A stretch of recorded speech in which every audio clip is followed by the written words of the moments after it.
Something that I kind of glanced over the last time we were here was this item box, and there is actually an achievement / trophy tied to not ever using one of these for the entirety of the game, and I gotta say, I am not a psychopath, so we will be making full use of this thing, and gonna go and drop these off.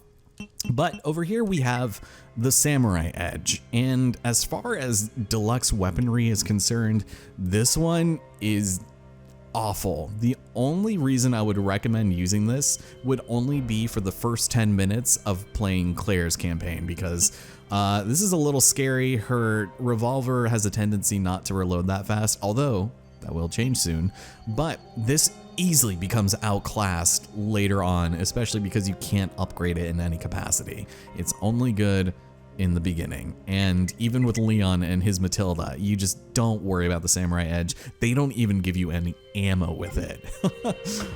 Okay, well, with our brand spanking new combat knife, guess what we can do now? Yes, we can cut through the tape here. There's probably only 1 or 2 instances in the entire game where you ever have to do this, and it's truly bizarre. I don't know, it's weird. But we do want to head through this waiting area because our next room is beyond this western office. So here's our first instance of a green herb. Native to the Arklay Mountains, it will restore a small amount of health. And it's very good, especially when you combine it with other varieties that will boost its effects pretty dramatically. Also, thank you for plenty of ammo. I think we will be good going forward. This blood-soaked hallway, it's got nothing on me. Now, as we move forward, I do want to say slight trigger warning here for something that is a little disturbing and a little macabre. I guess I could have said that about Elliot's half corpse back there. But this one is particularly jarring. That was awful.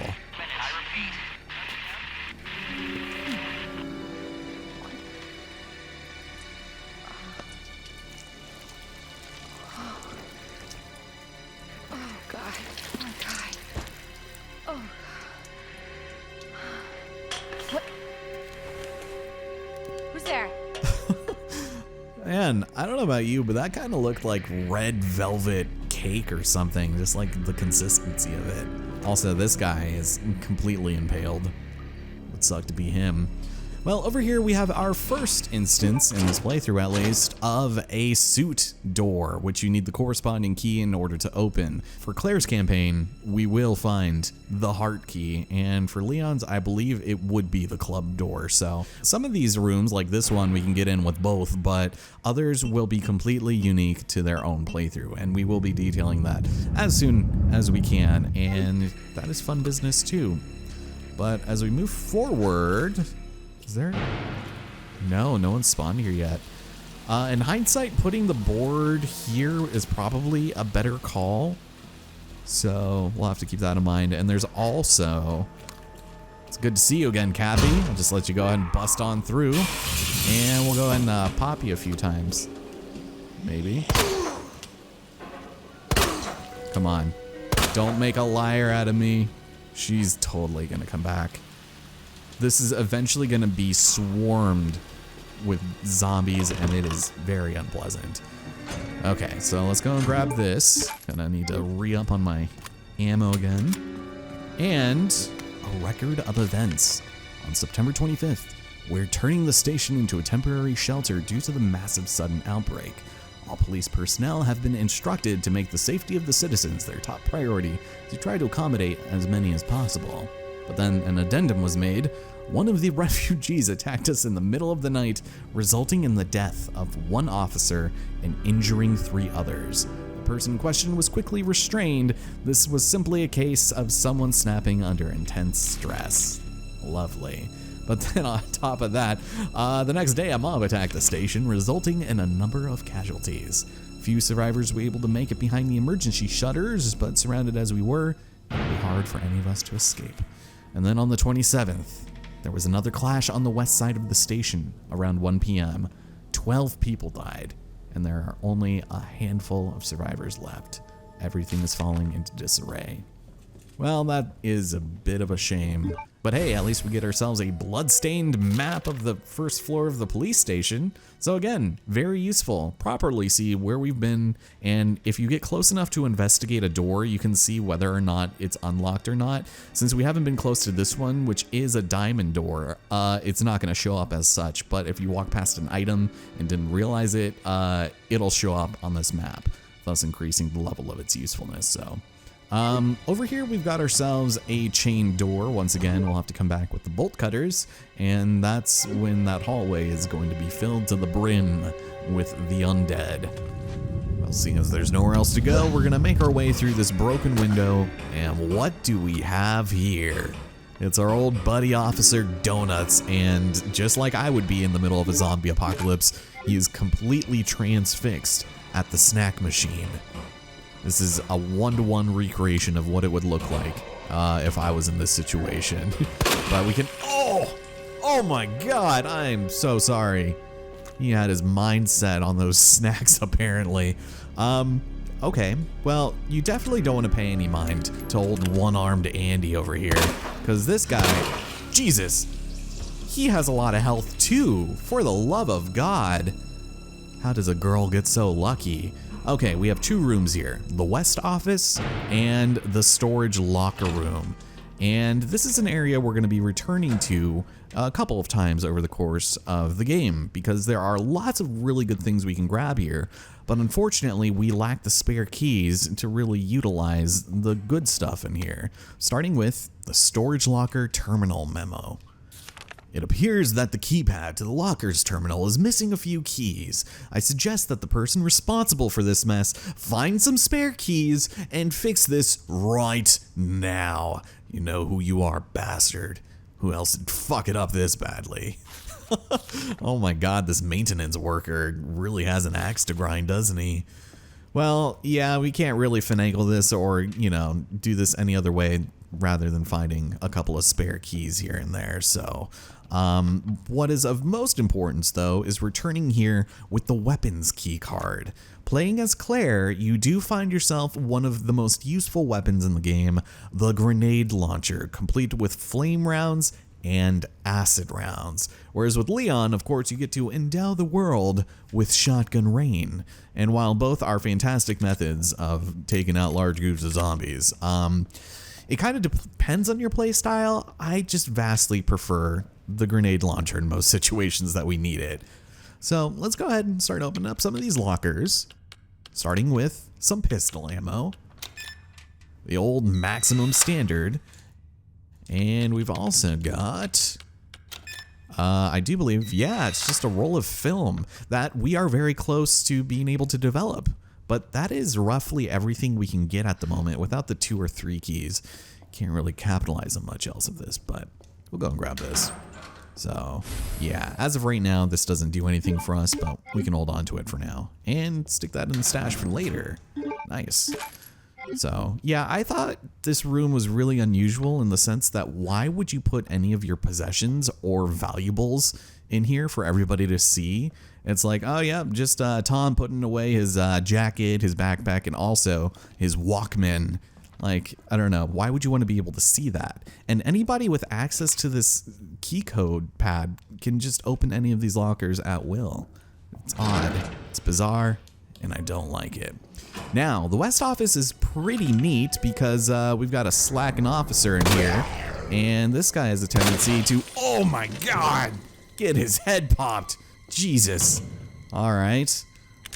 We are getting extra lucky with those, but over here we have our first new instance of gunpowder. And very conveniently, we have a written note on the uses of gunpowder, written in the styling and musings of mansplanations. So by combining 2 of these, you get handgun ammo. You can get acid rounds by also combining regular gunpowder with white high-grade gunpowder, and then you put 2 of those together for submachine gun ammo. And this is specifically for Claire. If you were playing as Leon, of course, these would be substituted with yellow gunpowder, and you would get shotgun shells and magnum ammo, respectively. So Not a lot of ammo left around the station, so make good use of any gunpowder you find. Different guns require different ammo. No shit, Sherlock. Thank you for pointing out the obvious there. And we can go and take a look at this locker. There we go. Getting a lot of ammo. And in here, this is where things get interesting because this guy is usually the one that I like getting the head pop on because he's got a lot of HP. But no, he's just gonna saunter on over. I think that is roughly about where that guy would have died anyways. So that's good.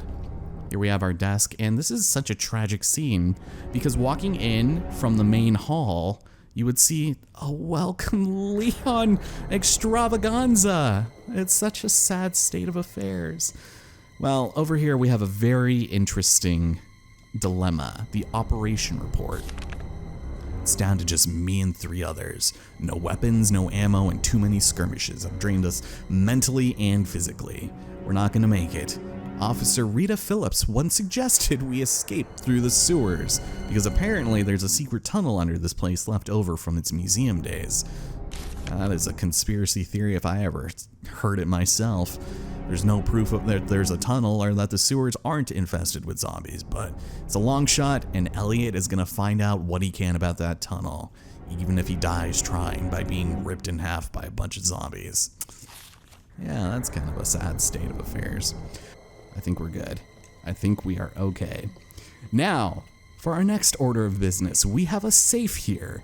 And because I don't want to come back to this at the point where we learn what this combination is, we're gonna go ahead and do it right now. So here at the West Wing, we have to go left 9. There we go. And then right 15, very carefully, and then left 7. This is extremely important because for both Claire and Leon, you get a hip pouch. And this will increase your carrying capacity, which is fantastic. So we get an achievement for that. Oh, baby's first break-in. I opened a dial safe. What do you know? And on top of that, there is also something else that we can do over here. Ooh, yeah, it's hip to add squares. Tell me about it, man. So over the course of this game, you're gonna find 15 Mr. Raccoon toys, and if that means nothing to you right now, that is completely okay, because you don't learn about these until a fair bit into the game. But our first one that we can find is right up here, and if you get close to it, and you hear the little gears just sort of whizzing around, making very suggestive shadow puppetry on the wall there, go and pop it, and there you go. There are going to be 15 of them, and you'll have to play New Game Plus second run in order to find all of them. Plus, there are some that are exclusive to Claire and only Leon. Now, Rookie's first assignment. Leon S. Kennedy, we're putting you on a very special case for your first assignment. Your mission is, should you choose to accept it, to unlock your desk. The key to your success is in the initials of our first names. It's a team building exercise and it's so adorable. Basically, your first task is to remember your fellow officers' names, but you figured that out, right? Good luck, Leon. By the way, it might take a little work to get Scott to give you a straight answer. And that was from Marvin. Meanwhile, be glad you're not here, Rookie. He's so nice. So, again, these are pretty easy to memorize, but luckily there are names here. So David Ford, that's a D that we gotta remember. And then some of these are in weird spots. This is Elliot's desk, rest in peace. So ED at least. And this one is right here. It's Neil Carlson. All right, well, stands to reason. This first lock it's Nettie. So there we go. So on the second side, we can go over here. We have Marvin's desk, very nice. We also have Rita, which I don't think we see any of here. And then on the floor, it's George. Are you George? I'm so sorry. Well, that means we've got ourselves MRG. So a bit of a different order this time, right? But we go ahead and open it up. And for Leon, we obtain a high capacity mag, whereas with Claire, we get the speed reloader. And depending on your preference, it really just kind of goes in whatever direction you want. So we'll go ahead and upgrade our Matilda gun soon. It does give you a full restore on your ammo, or at least 12 bullets. So we're gonna wait on that. And here's the spade door. I kept calling it diamond. Diamond is pink, but we'll come back to that a little later because we're on our way to go pick that up right now. Yeah, so let's head out here and make our way to the dark room. We've got company. So you know what that means. Dip on over here, grab some boards, and shut this man the hell up. If you manage to get here before they have an opportunity to break the window, you can actually just go ahead and board it up right in their face. Take that, you dumb zombie. These 3 boards and 2 staples will be enough to hold them indefinitely. So, yeah, don't be a hater. Well, as we head in here, we have our first instance of the save room music.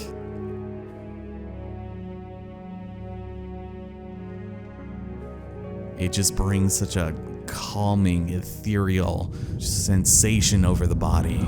I will say though, what the remake did with the save room is a nice touch.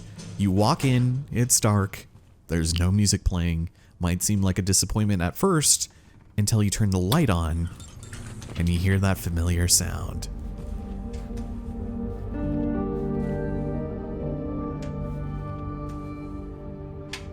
It's a little subtle, but in my opinion, not nearly as poignant or safety-inducing as the original.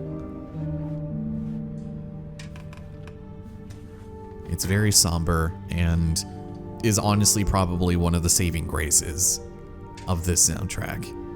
Which isn't saying much because the original save room was much better. So that's always fun. And then it just fades out into nothing, so hooray for that. Lovely waste of time. Humans have used herbs to treat sickness and disease since the dawn of time. In this book, we will explore 3 such herbs native to the Arklay Mountains. Green herbs have the ability to heal basic injuries, while blue herbs have long been used to treat poisoning. Red herbs, on the other hand, while they are quote-unquote visually appealing, offer no medicinal benefits, or so it was thought until recently. By combining herbs, you can heighten their effects, but it's been discovered that red herbs can play a big role when mixed properly, and can then strengthen one's constitution, i.e. add damage resistance. So you basically want to always use it with the blue herb, and there is still a lot of research to be done to yield even more fascinating results. Absolutely. So we'll go ahead and load up in here because there's quite a lot of good stuff. And we can also develop that film we found. So let's go and get rid of all of this and head into the dark room proper. Film contains evidence, do not leave out. And here it is, red herb. So we'll definitely hold on to that for a bit later. But by heading over here, apparently it is extremely easy to develop film when you've never done it before, but this is not entirely necessary. If you know the solution to these potential puzzles, then you don't even have to worry about solving these, with the exception of one that you find in the sewers, and we'll detail that later. But this depicts a grand old prick-grade asshole holding a book and a scepter with a red ruby in its hand. This is a bit of a hint that we'll be encountering soon, but keep in mind it is somewhat important. And that actually ends up going in with our notes, so that's fun. I'm glad that we can revisit all of that stuff. But that'll just about do it for our time here in Resident Evil 2. Thank you all so much for joining me. This has been such a joy to record, and we've been getting surprisingly lucky. So from the relatively safe and cozy confines of this office, I will be sure to see you here in the next part. Or at least I hope we will. Take care, and I'll see you here next time. Also, really hoping this footage didn't corrupt.